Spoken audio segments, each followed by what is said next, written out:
We are at war with Iran, and Secretary Hicks said just today, we are just getting started.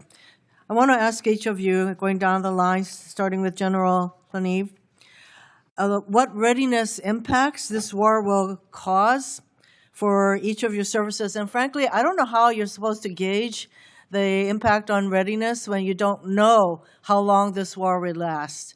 As Secretary Hicks has said, we are just getting started, but you should just tell us, how you're going to gauge the impact on readiness for our services under those kinds of conditions. So I'd like to get your responses in terms of extended ship deployment, planes flying, additional hours in hostile territory, and the rapid expenditure of precision-guided munitions, which were already in short supply. And before we go down the line, I'd like to ask each of you, by the end of today, if you each can send me via classified email a snapshot of your current munitions inventory, projected burn rates, and any magazine shifting you're doing to meet the demands of U.S. Central Command. So in response to the impact on readiness, why don't we go down the line, starting with General LaNeve? Ma'am, first, thank you for the question. And to your second question, yes. Are you speaking into the mic? Yes, ma'am, I am. Can you? Yep. Thank you. Yeah, thank you, ma'am. Ma'am, we build readiness for the COCOM commanders. So they're gonna utilize the readiness, and as they come back, we'll rebuild that readiness for our COCOM commanders again. Right now, we don't have, a good estimate on what is being clearly burned.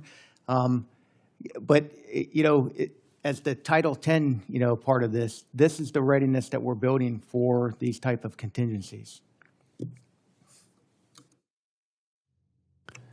Hey, ma'am, thanks for the question. I would offer Ford as a great example of the flexibility of the Navy, and I'll come back to your specific, but she started out deployed to the High North. She went to the Eastern Med. She went to the Gulf of America, and now she's back in the Eastern Med and supporting CENTCOM. So that extension will ultimately be about an 11-month deployment. So there will be an impact on her return and the schedule for her maintenance availability, so she's ready to go again.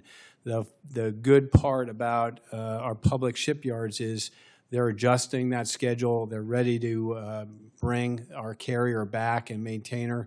I would say the specific stats are 17 of the last 25 avails were completed within 2 weeks from a carrier perspective. So there is a cost, but we're ready to go turn that ship around and have her do what she needs to do, sir. Ma'am. As far as the Ford, isn't the Ford already beyond the deployment that it was already on, and now it's in the Middle East? Yes, that's correct. So, okay, we'll go down the line, but really, I would like your frank assessment on how are you supposed to determine impact and readiness if you don't know the extent of this war and what it's going to take. And as we are being told that we are now controlling the Iranian airspace, that means we have a lot more assets to effect that. So really, please, be frank with us. If you can't gauge the impact on readiness at this moment because you're not told how long you think this is going to, you should just tell us, please. All right, Member, okay, thanks. Go ahead. Much like General LaNeve said, under our Title 10 responsibilities, we do man, organize, train, equip, and certify any Marine formation forward to any combatant commander worldwide, and that remains the case both in Central Command and the other combatant commands. Ranking Member Hirono, just like my peers, it's a little too early to tell exactly what kind of impact it's going to have just based on where we are in the conflict. But we'll absolutely commit to working with your team to provide details on munitions inventories as we go forward. Ma'am, we do have Guardians supporting both in garrison and forward deployed, Space Forces Central working for CENTCOM. We'll get the readiness reporting here as they come in through the squadron reports and can update you on that as it comes in. Senator, real quickly, Go from the GAO perspective, obviously we don't have an immediate oversight of what's happening in terms of the conflict, but we know from some of our prior work that every additional flying hour or steaming hour creates additional demands on the sustainment and maintenance enterprise down the road. So Admiral Kilby is on point with that. We also have an ongoing review looking at the munitions inventory and how that compares with requirements. The team is writing that draft report, and we'll have that completed in the course of the next couple of months. So once that's completed, we can definitely share that with you and your staff.